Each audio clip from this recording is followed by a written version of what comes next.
Okay, good morning or good afternoon, guys. We are going to be doing some biology review, and so I'm going to go over with you kind of an overview of what you're going to be doing today, and then we're going to go over some vocabulary and some most missed topics that you guys have struggled with this semester. After that, you're going to get to play some Kahoot with your biology or science teacher that's with you today. And then there's going to be a review takeaway, and this is going to be a handout that you're going to be doing some reading and answering some questions so that you can just kind of give yourself a little bit more solidity in some of the topics that we've gone over this semester. Okay, so first thing, let's talk about taxonomy of living things. We've looked at the taxonomy of living things as far as how do we categorize and classify living organisms. Okay, there are these different levels, and each level, as we go down in the classification system, each level gets smaller in as far as the number of organisms within each group. However, the number of domains we have is 3, but we have 6 kingdoms, and within each kingdom we have several different phylum and classes and order. And so how do we remember this? You have to remember these different terms, but we have some different ways that we remember the order so that you can make sure you're getting that right. So we say, Dear King Philip came over for good spaghetti. That is one way that you can remember the different levels of taxonomy of living things. Another way that Ms. Howland uses is she says, dumb kids playing catch on freeways get squashed. So definitely if you're playing catch on freeways, you're going to get squashed. So we don't want that to happen, but it can help you remember the order of taxonomy. So domain, kingdom, phylum, class, order, family, genus, species. So I have this picture here that I want you to look at that is really a good kind of just overview of how things are broken down. So if you look at, this is the whole animal kingdom. Obviously, this isn't all the animals in the animal kingdom, but this is how it's broken down. Within the animal kingdom, there are several phyla. We have annelids, nematodes, arthropods, peripheroid, conidorms, chordata, mollusca, etc. Within those, we have different classes. And these are just a few within each phylum, and then there are some subphyla for some phyla. But like chordata, ours is the class. We have amphibians, reptiles, birds, mammals, fish, bony fish and cartilage fish and lampreys and then hagfish. So there's lots of different kinds of organisms within the kingdom, and then they each have their own specific group as we go down. But we get more specifics because amphibians are more like each other than all of these chordata together. So it gets more specific as we go down within each level of taxonomy. So here's another diagram that shows that. So we have the domain, kingdom, phylum. This is of a brown bear. So if you see, all of these organisms at the top are found within that eukarya domain. However, when we go down to the animal kingdom, we're getting a little bit specific. It doesn't include the plants and the fungi any longer.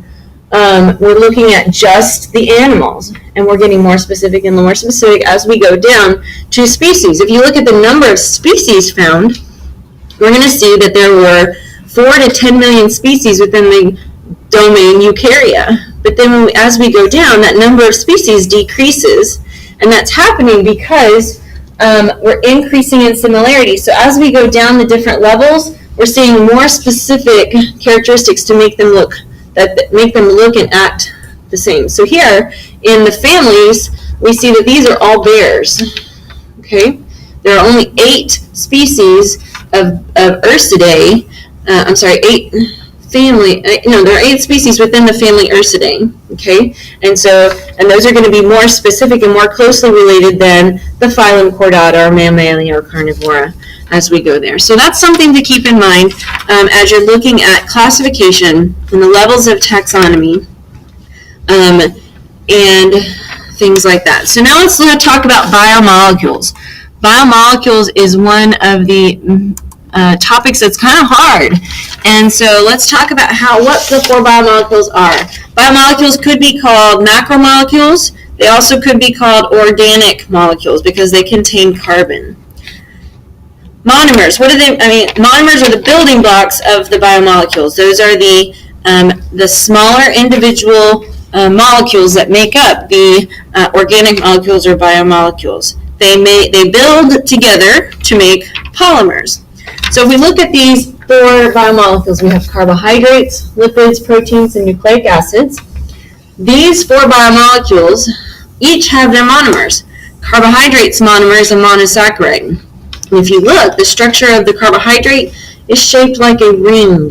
It has carbons, and it's a hexagon in this case. Here's a pentagon. And if we put a whole bunch of those together, we make a polysaccharide. And these are starches or glycogen or cellulose, things like that found in organisms. Lipids are fatty acids. Okay, easy to remember that lipids are fats and that their monomer is fatty acids. Okay, so we have these fatty acids, and these fatty acids get put together to make different kinds of lipids. We have triglycerides here because it has 3 fatty acid chains with a glycerol molecule. And then here I'm showing you a phospholipid with a phosphate group and 2 fatty acid chains. Lipids are fats and things like that. We're going to look some more at some of these biomolecules more specifically as we go through this video. So proteins. Proteins are made up of amino acids. Amino acids, there's 20 different kinds of amino acids, but they all have this basic structure. Okay? So if you see something that looks like this with an R group or with a side chain, that's going to be an amino acid. These amino acids get put together. Each one of these little boxes is an amino acid. And they get put together to make these polypeptide chains, which then make up the proteins. Okay, proteins do lots of different things in our bodies.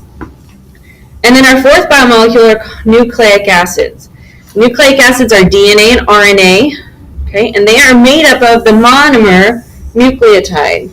Okay, and the nucleotide has 3 parts. It has a phosphate group, a sugar, and a nitrogen base. Okay, and we take these nucleotides and we put a whole bunch of them together to make the RNA or DNA strands. Okay, so now let's talk about some of these a little bit more specifically. The first one we're going to look at are the carbohydrates. Okay, carbohydrates, if you see, these are some of the monomers that you might see. This is glucose and fructose, galactose, ribose, and deoxyribose. And these are found in the structure of different organisms. They're found sometimes in the cell membranes, and they're used as receptors and things like that, but also they're found in the structure of cells in plants. They make up the cell wall in plants. So this is going to be cellulose strands because it's a whole bunch of these glucose molecules put together, and it's found in these microfibers that form the cell wall of plants. Okay, and so that is one of the functions of carbohydrates. And if you think about it, carbohydrates are made by plants in photosynthesis, and that's where we get glucose, is from the plant's products that we eat. And when we eat them, they're going to go to the mitochondria in our cells, or in the cells of other organisms, and even in plants have mitochondria that are going to take those glucose molecules, and the mitochondria, through cellular respiration, breaks down those molecules into energy that's a usable form, and that usable form is called ATP. So carbohydrates are our main source of energy, but they also are used in plants' structure a whole lot, and they're stored in plants, and that's how we get our energy. Okay, let's look at proteins. Proteins are made of amino acids. We talked about that a few minutes ago. Okay, there are 20 different kinds of amino acids. You see some of those examples here.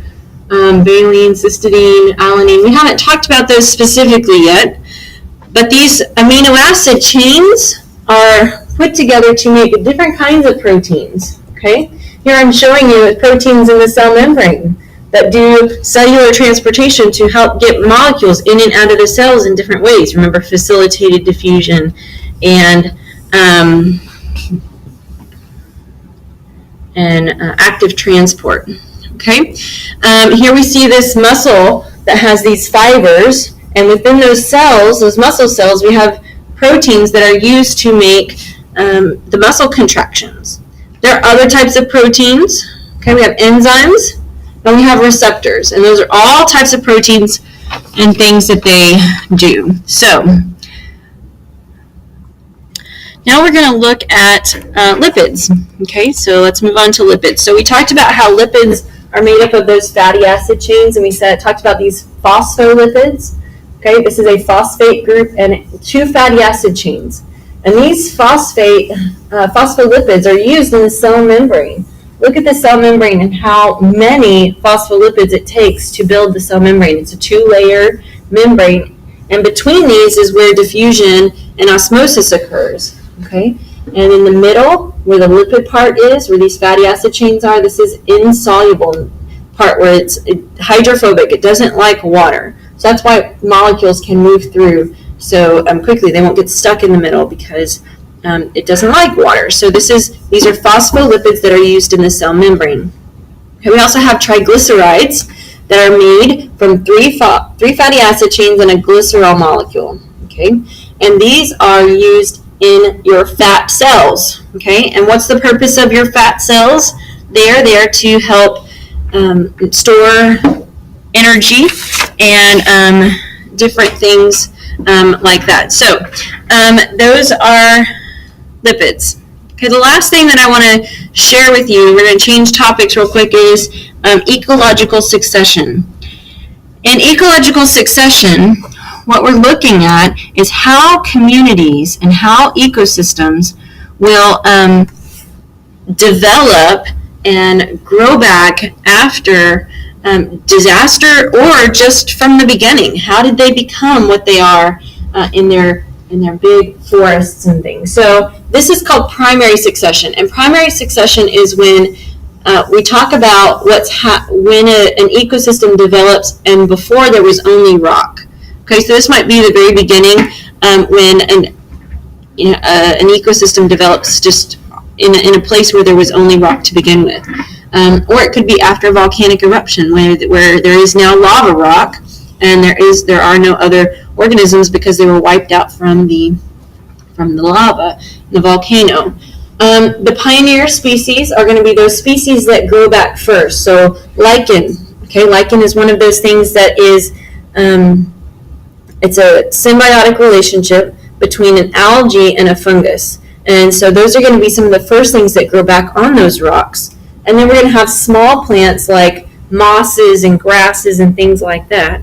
And then finally we're going to start seeing bushes and shrubs and small trees. And then in the end we'll have the climax community.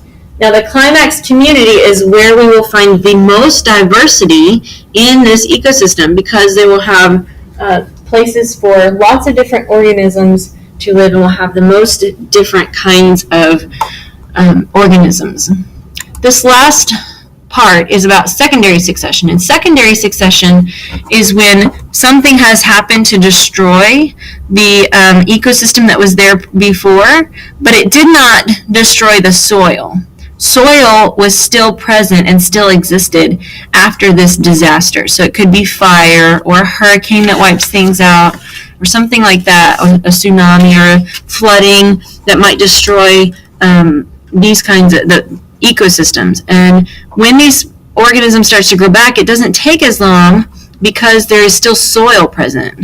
Okay, so within a couple hundred years, we'll see already a climax community, whereas primary succession takes a lot longer. Okay, all right. So now you guys are going to get to play Kahoot with your teacher, and then you will have your review takeaway time.